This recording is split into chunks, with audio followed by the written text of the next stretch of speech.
বর্তমানে বের হয়েছে, তারা ইমাম মুরব্বি মানতে চায় না। তারা নাকি বলে আমরা আহলে হাদিস,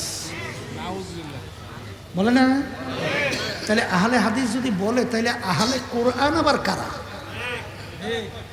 আলাদা হয়ে যায় না? যখন আহলে হাদিস বলবে তখন আহলে কোরআন আলাদা হয়ে যায় না? তখন আবার আর এক দল বাইরে না, আহলে কোরআন বাইরে কি বাইরে না? তাহলে আমরা কি শুধু হাদিসে আমল করবো না কোরআনে আমল করা লাগবে? এবং কোরআন হাদিস থেকে যেটা আসে ইসবাতে আসে আমল করা লাগবে। এখন বাজানদেরকে বলি, শোনেন, উল্লেখযোগ্য 4 জন ইমাম আছে না?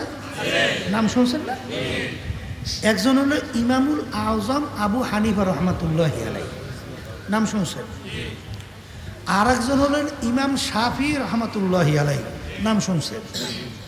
আর একজন হলো ইমাম মালিক রহমাতুল্লাহি আলাইহি, নাম শুনছেন? আর একজন হলো আহমদ ইবনে হাম্বল রহমাতুল্লাহি আলাইহি, নাম শুনছেন? শুনছেন কি শোনেন নাই? এই 4 জন ইমাম উল্লেখযোগ্য প্রসিদ্ধ, কথা ঠিক আছে?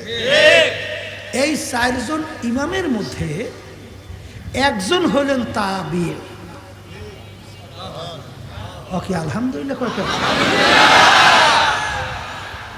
তাবির কথা কি বলছিলাম? যারা সাহাবায়ে কেরামদেরকে দেখছে। এই 4 ইমামের ভিতরে সাহাবায়ে কেরামদের দেখছে কে? 4 ইমামের ভিতরে কে একজন দেখছে?